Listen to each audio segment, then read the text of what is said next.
Okay, let's go.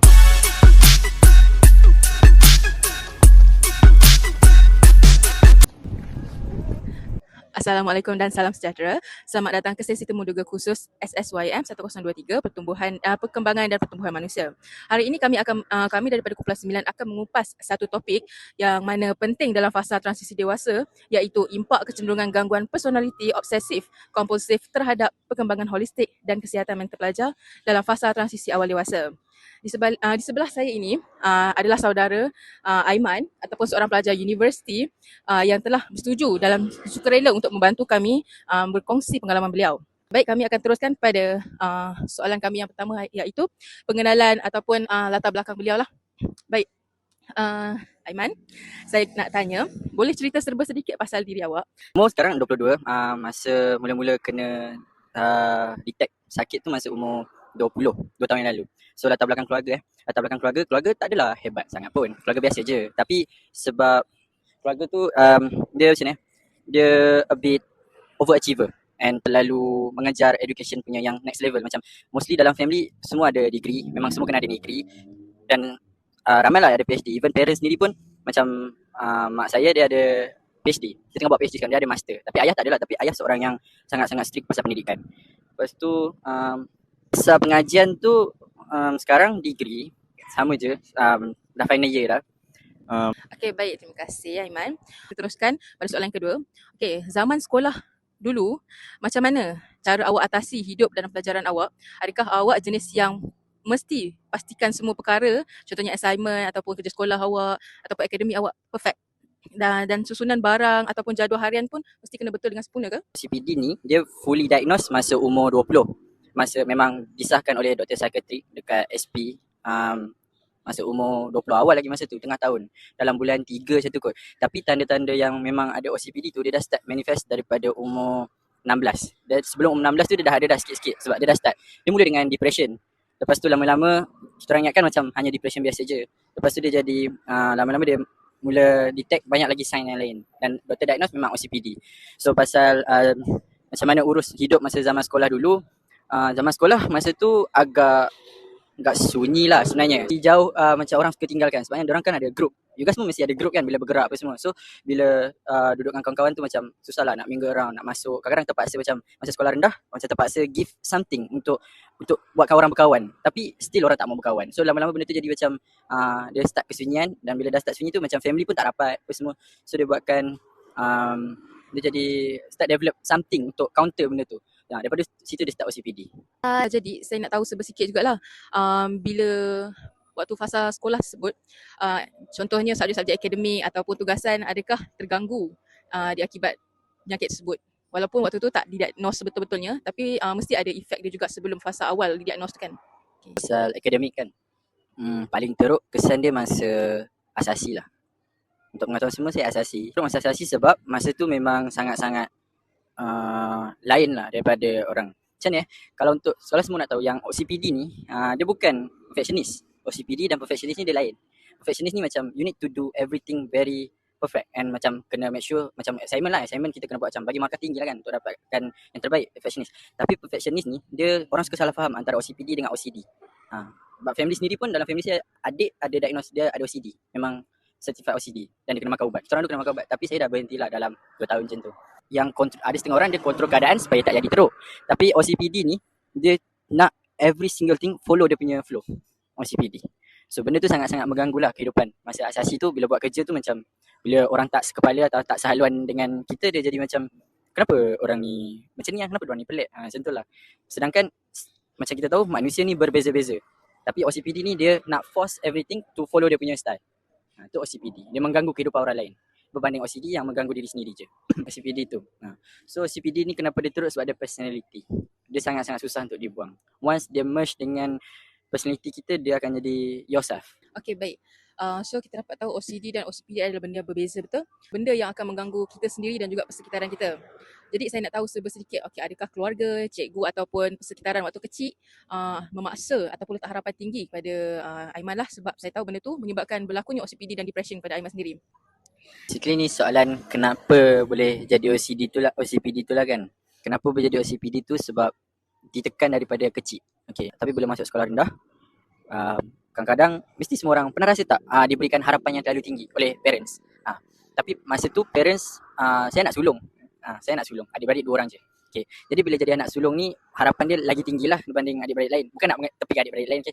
Dia just macam first time parents. So bila pengharapan tu terlalu tinggi, dia macam menekan seorang budak yang tak tahu pergi dan tak cukup matang lagi untuk handle diri apa semua. So daripada sekolah rendah, pada darjah 1 sampai darjah 6 ditekan. Sebab kita pun ada UPSR masa darjah 6. So macam tak apalah, masa tu macam untuk kebaikan diri, untuk kebaikan masa depan. So push mengikut rentak yang ditetapkan. Bukan rentak sendiri. Macam ada setengah orang ada cara dia belajar, ada waktu dia, ada macam mana dia buat cepat atau lambat. Tapi saya masa tu ditekan untuk macam follow the path yang parent dah letak. Macam kena buat macam ni, tak boleh keluar dari kelas nombor 1. Kalau hujung kelas nombor 1 pun terus kena marah. Sebabnya macam kenapa tak perform? Macam tu lah. Sebab semua dalam family tu semua overachiever.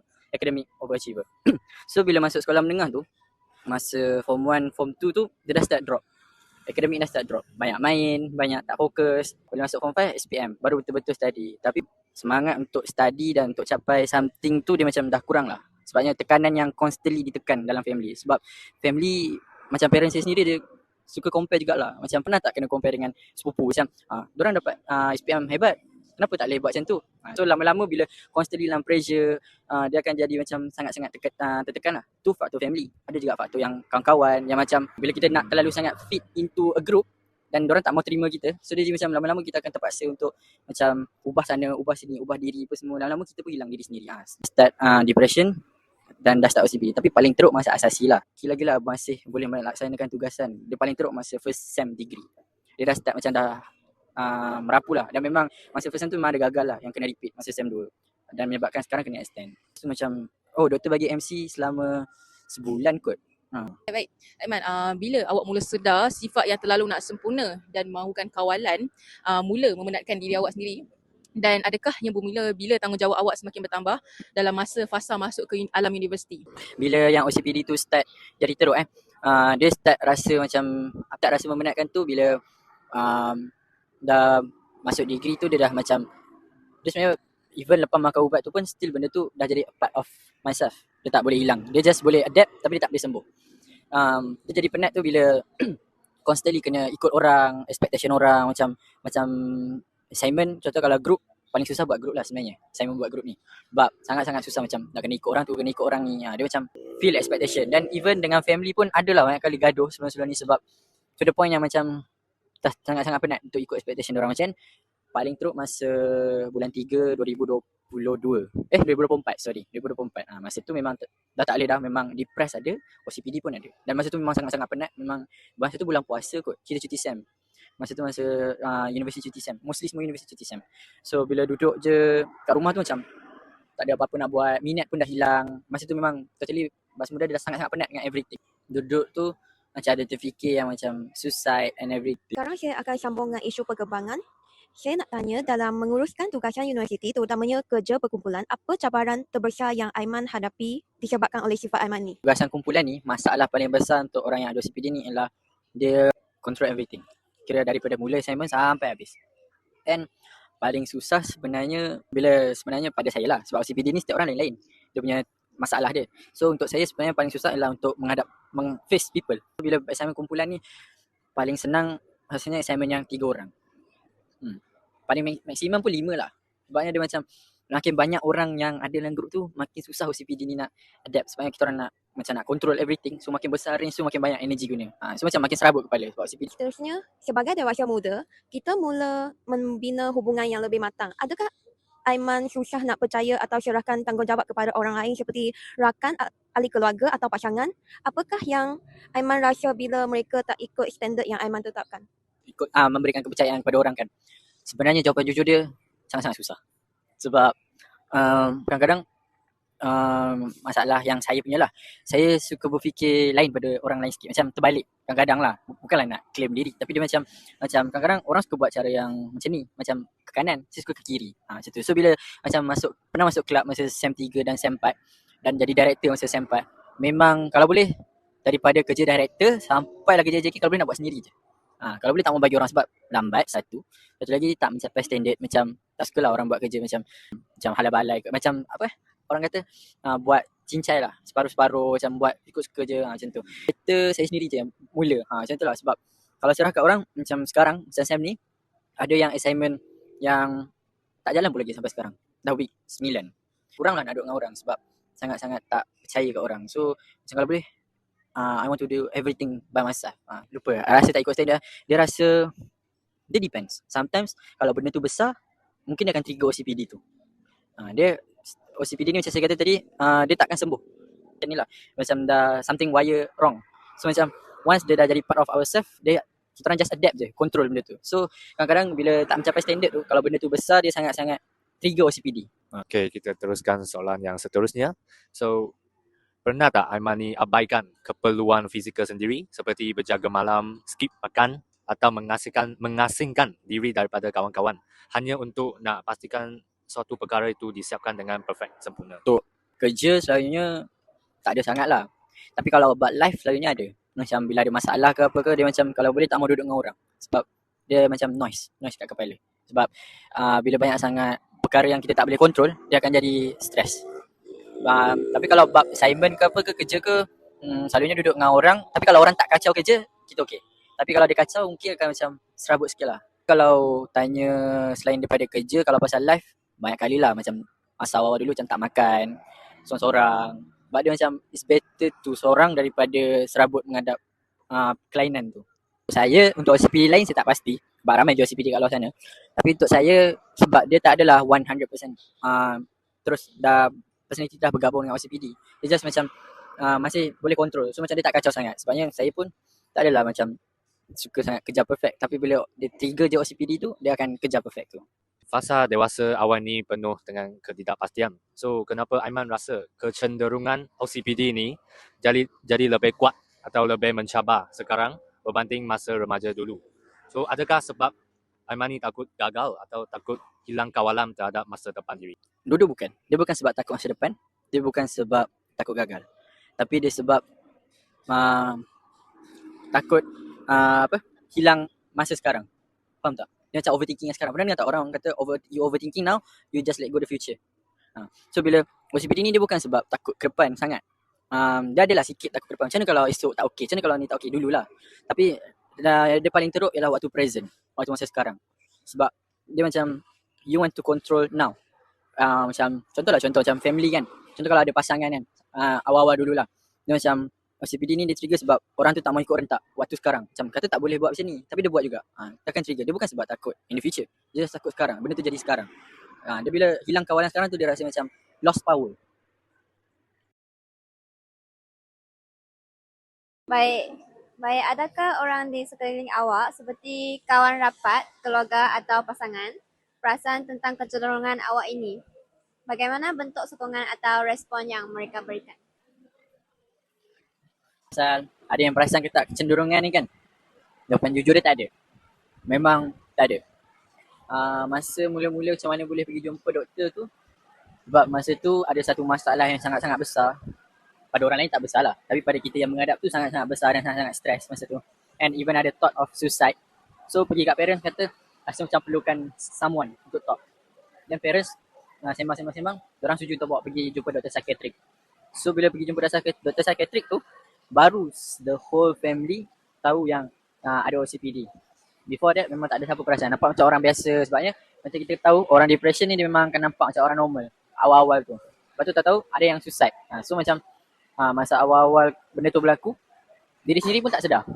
Bila doktor bagi tahu cerita, sembang dengan doktor, baru one by one trait tu keluar. Nampak. And memang doktor kata benda tu OCPD. Okey, soalan seterusnya. Pernah tak Aiman cuba ubah cara berfikir untuk jadi lebih fleksibel dan belajar melepaskan hal-hal kecil demi menjaga kesihatan mental Aiman? Mengubah cara berfikir tu, adalah cuba untuk ubah cara berfikir tu. Tapi sometimes orang kata ada benda yang take time untuk ubah. So mostlynya memang kadang-kadang tu cuba untuk ubah. Tapi ada juga yang tak boleh nak ubah. Because dia memang kan ada orang kata sejak dari lahir memang macam itulah dia. Ada benda kita boleh ubah, ada benda kita tak boleh ubah. So a few things macam the only thing yang kita boleh ubah yang doktor bagi tahu lah. Macam tu you just boleh ubah cara untuk react kepada orang. Sebab main trigger OCPD tu ialah orang. So macam ubah cara nak react pada orang, ubah cara macam bila benda tu tak mengikut apa yang kita nak, apa kita kena buat. Itu apa yang doktor cuba sampaikan lah masa tu. Tapi kekurangan dia ialah kita kena figure out sendiri benda tu. So memang sangat-sangat makan masa. And even now pun ada juga benda yang still jadi balik and ada yang tak jadi. So macam take times. Soalan seterusnya, jika sifat ini masih sukar dikawal, apa kekangan terbesar dalam diri Aiman yang membuatkan Aiman takut atau susah untuk bersikap lebih santai dalam hidup? Kawal pada awal lah. Rasanya mungkin sekarang mungkin tak ada kat sini kot. Because thing yang OCPD ni ajar ialah macam tadi, ubah cara kita react dengan orang dan cuba terima kelainan orang. So benda tu kalau tak cure daripada awal, mungkin sampai hari ni mungkin makin lama makin benci dengan orang, makin lama makin tak suka dengan orang, detach sangat-sangat jauh. And kalau boleh macam everything nak buat sendirilah. Macam tu lah. Tapi now okay, macam boleh bergaul dengan orang, cuba bergaul dengan orang, macam bersembang, even now macam talk dengan korang semua kan. Dulu memang tak boleh. Dulu memang kalau masa asasi lah, memang habis-habis kelas balik. Tak ada lah nak tunggu-tunggu, nak lepak-lepak ke, gelak-gelak, tak ada. Atau orang keluar ajak makan ke, dia selektif, sangat-sangat selektif. Macam orang ni boleh, orang ni tak boleh. Orang ni tak mau, orang ni mau, macam tu lah. So kalau daripada dulu tak kawal, mungkin hubungan dengan orang tu mungkin tak macam sekarang. Antara benda yang berubah lah, we have our own God, right? Agama kita masing-masing kan. Okay, dulu hubungan dengan Tuhan tu teruk. Lepas tu hubungan dengan keluarga teruk, hubungan dengan orang sekeliling pun teruk. Sebab apa? Dulu ada ego dan orang OCPD ni kan dia nak everything ikut kehendak dia kan. Benda tu fit dia punya ego. Lama-lama macam orang tunduk kat dia kan. Ego lah.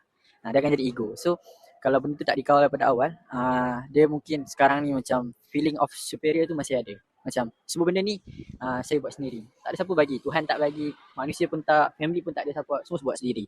Benda tu pernah berlaku. Once a time. Yang lama dulu.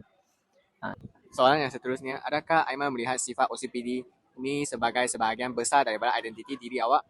Contohnya, adakah Aiman rasa gagal sebagai seorang dewasa sekiranya grade atau pencapaian hidup awak tidak sempurna? Yang besar daripada diri, yes. Tapi kalau part yang gagal tu, macam cakap lah, dia macam kontra dengan personality. OCPD ni dia macam just a trigger yang now lah. Now dia macam something yang trigger. Dulu tak sedar tu OCPD. Macam cuba control apa semua. Okay. Tapi benda tu a big part of myself. Yes, memang big. Because dia macam ni, macam saya cakap awal tadi, even now, sometimes dia akan trigger bila something happens. Macam orang cuba masuk my world ke, kan kita kan ada dunia kita sendiri kan, circle kita. Orang cuba masuk tanpa izin ke, benda tu akan trigger. Sebab dia melibatkan macam I punya kebenaran. So dia macam sangat-sangat mengganggu. Kalau macam kegagalan tu sometimes ada, kalau besar. Kalau dia kecil tu macam benda tu remeh je tak sangat. Dia tak kacau OCPD. Tapi kalau benda tu besar macam contoh apa pernah trigger OCPD, tapi benda tu tapi dia buatkan OCPD tu trigger, and bila OCPD ni trigger dia akan ada karakter dia sendiri. Dia macam something happen lah dekat saya, macam orang yang rapat tahu lah, dia macam akan jadi senyap ataupun dia akan jadi macam something lah untuk ceritakan. Benda tu lupa maksudnya macam untuk move on, macam tu. Tak, jadi sebenarnya untuk berubah, you need to realise you buat something yang teruk, baru you boleh berubah. For me lah. Untuk orang lain saya tak tahu lah. Pada saya, kalau nak berubah, you kena admit you buat salah, baru you boleh berubah. Because kalau you tak tahu pun salah, you buat salah apa, you takkan berubah. That's my mindset. So bila macam masalah tanya, adakah saya lupa tu maknanya saya dah move on? Tak pun. Dia just memang saya lupa. Sebabnya kadang-kadang tu OCPD ni a few times happens, and bila orang kata kalau kita sakit, lagi kita fikir benda tu dia akan jadi lagi teruk. Adalah orang kata kan. Tapi benda tu buatkan saya macam bila OCPD tu trigger, saya cuba control. Tapi kadang saya lupa. Sebabnya salah satu efek daripada makan ubat depression ialah dia buatkan saya lupa diri asal yang sebelum, yang semasa dan selepas. Semasa dan sebelum. So melalui semua fasa naik dan turun dalam transisi akademik dan usia ni, apa perkara yang paling bermakna untuk Aiman belajar tentang diri sendiri dan kesihatan mental Aiman sendiri? Benda paling bermakna yang saya belajar lah ni. Benda paling bermakna saya belajar ialah yang pertama, cara untuk kenal diri sendiri. Sebab masa sakit tu, mungkin pada orang dengar macam, ya betul. Betul ke apa dia ni cakap kan? Okay, sejujurnya masa saya sakit yang kena OCPD diagnose tu dan makan ubat tu, saya memang lupa everything about myself, personality apa semua. Sebab ubat tu dia memang bagi you tenang. dalam kepala. Dia memang shut down habis. So memang masa makan ubat tu memang tak boleh bangun sebab tu cuti sebulan. Tak boleh bangun dan memang tak boleh buat kerja. Memang ada kat bilik. Lepas 2 minggu saya balik sini.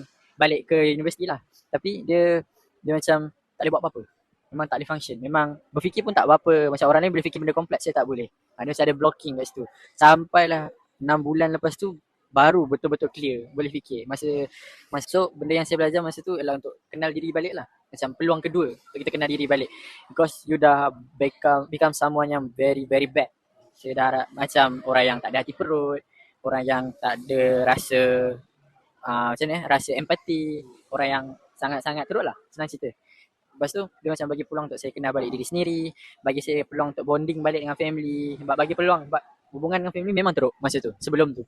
Pada fasa ni Aiman di universiti lah kan.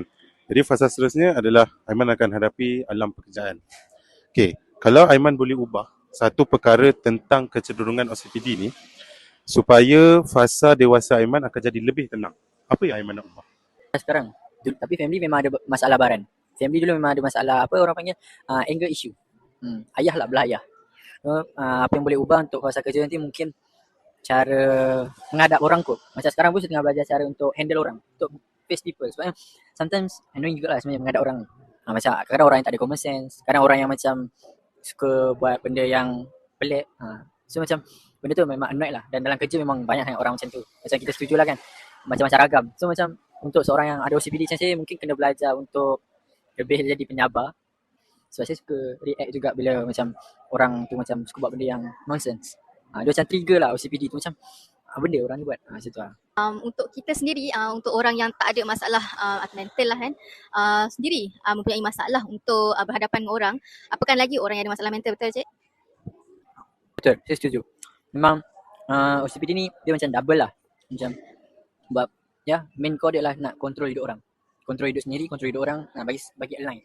So macam orang lain macam tak kisah sangat, macam you guys pernah tak macam your friend ke your partner ke macam tak mau ikut kan, you just tak apa lah, pandai lah macam tu kan, ikut, just let them be. Tapi macam orang OCPD ni macam kalau boleh-boleh nak buat satu rules untuk supaya orang terkawal. So dia macam rapatkan balik family, macam cuba kenal balik family, lepas tu buat kawan baru, mulakan benda baru lah, fresh start lah basically. Lepas tu kenal orang baru. So macam tu antara benda yang saya belajar lah. Dan soalan opinion lah, pada pendapat awak, apakah bentuk bantuan emosi atau keperluan yang paling diperlukan oleh pelajar yang mengalami isu yang ini, dan apakah pihak universiti perlu menyediakan sokongan keperluan kepada pelajar yang mengalami isu sebenarnya? Actually kalau nak bagi opinion pasal apa yang orang boleh buat dan universiti boleh buat, sebenarnya tak ada sangat. Sebab benda ni lebih kepada diri sendiri. Sebab OCPD kan, dia nak control hidup orang. So kalau orang cuba bantu pun, belum tentu lagi akan bantu dia. So the only thing yang rasanya untuk nak nasihat kepada orang yang masalah OCPD juga ke, kalau nasihat dia adalah macam kempen lah. Kempen depends, sebab memang ada kempen kesedaran mental kan, sakit mental kan. Tapi not really helpful lah actually. Sebab OCPD ni dia, macam saya cakap, dia pasal orang tu. So the only thing yang boleh buat, mungkin kalau ada rasa lah, macam kawan-kawan ke, pasangan ke, family kan, ada macam trait OCPD tu kan, bawa lah pergi jumpa psikiatrik ke, counselling ke, psikologis ke, psikologis yang diiktiraf lah. Lepas tu dia paling-paling boleh buat mungkin ambil tahu macam tanda-tanda setiap penyakit tu. Macam tak payahlah bukan ambil tahu detail, just macam generally, at least kita macam aware yang orang ni ada something wrong. Saya antara kawan rapat Aiman lah, kira first awal degree, first saya jumpa dia sangat-sangat berbeza berbanding sekarang lah. Jadi Aiman dulu bersifat memang orang kata sangat berbeza berbanding sekarang. Dulu dia ada sifat-sifat baran yang kita sendiri takkan faham. Kalau tengok bila di kelas pun dia akan berbeza daripada orang lain. So apa yang Aiman cerita hari ni sebenarnya adalah benda yang sedikit saja yang korang kenal lah, sedikit-sedikit pasal Aiman. Tapi kalau untuk kawan rapat dia, kita akan lebih mengetahui lah. Sebenarnya Aiman ni memang mempunyai sakit berbanding orang lain lah. Berbeza sedikit, special sebenarnya, bukan sakit. Sekian sahaja sesi temu duga bersama saudara Aiman. Kumpulan 9 ataupun kumpulan kami merakamkan setinggi-tinggi penghargaan pada Aiman kerana telah berkongsi dan berani untuk cerita perkara yang berkaitan dengan sejarah hidup ataupun kisah Aiman ni lah kepada kami secara mendalam. Jadi kesimpulannya, kecenderungan OCPD bukanlah sekadar tentang sifat ataupun kesempurnaan akademik maupun tapi ini memberi cabaran ataupun impak besar kepada Aiman dan memberi impak besar pada holistik perkembangan dan juga kesihatan mental Aiman sendiri. Jadi saya mengucapkan terima kasih dan kami berharap perkongsian dalam kajian kes ini memberi manfaat input yang besar kepada membuka mata kepada dinamika pertumbuhan manusia. Dan terima kasih kerana menonton, dan ini adalah sekian sahaja daripada video daripada kumpulan kami. Harap doktor gembiralah mendengarnya. Terima kasih.